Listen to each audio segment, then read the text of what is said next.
মানে binary two decimal বা decimal two binary আর কি, শর্টকাট। বাইনারি আর ডেসিমালের পারস্পরিক রূপান্তর একটা শর্টকাট আছে। শর্টকাটটা কি দেখো, 1 নিবা প্রথমে, 1 এর ডাবল হচ্ছে 2, তার ডাবল 4, তার ডাবল 8, তার ডাবল কত 16, 32, 64, ব্যাস ডাবল ডাবল করে নিলাম। এরপর কত আছে 23। তো যে নাম্বারগুলো যোগ করলে 23 আসবে সেগুলোকে আমরা আইডেন্টিফাই করি। 16 পাইলাম, মানে 32 তো নেওয়া যাবে না, 32 তো 23 থেকে বড়। যেই নাম্বারটাকে কনভার্ট করতে বলছে তার থেকে ছোট নাম্বার তো নিতে হবে, তাই না? তো 16 আর 8, 16 আর 8 যোগ করলে কত হয় 24 হয়ে যায়, তার মানে 8 নেওয়া যাবে না, আমরা 8 নিব না। 16 আর 4 20 দিয়ে 22 আর 1 23, তার মানে এই 16 তারপরে তোমার হচ্ছে 4 2 1 এই কয়টা যোগ করলে আসে 23। তো যাদের যোগ করলে ওই নাম্বারটার সমান হবে তাদের নিচে 1, বাকিদের নিচে 0। এই 16 এর নিচে 1, 4 এর নিচে 1, 2 এর নিচে 1, 1 এর নিচে 1, আর বাকি 8 এটা তো যোগ করে নেই, এর নিচে হবে 0। এটি হলো বাইনারি নাম্বার। দেখো 10111, দেখো এই যে 10111 আমরা ক্যালকুলেটরে সলভ করছিলাম। আমরা আরেকটা এক্সাম্পল দেখি। মনে করো 15 আছে, এখন কাদের যোগ করলে 15 হবে? 16 তো নিশ্চয়ই না, 16 তো 15 থেকে বড়।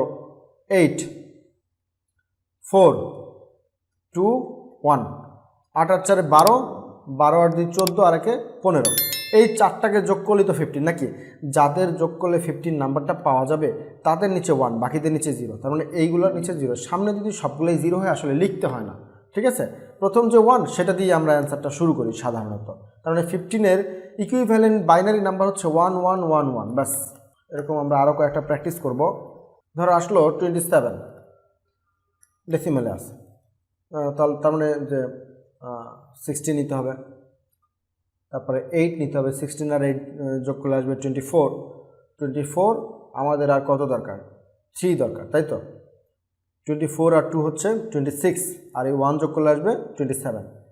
এই কয়টা নাম্বার যদি আমরা যোগ করি 27 পাওয়া যায়, তার মানে এর নিচে দিব 0, ব্যাস। এটাই কিন্তু বাইনারিতে কনভার্ট হয়ে গেছে।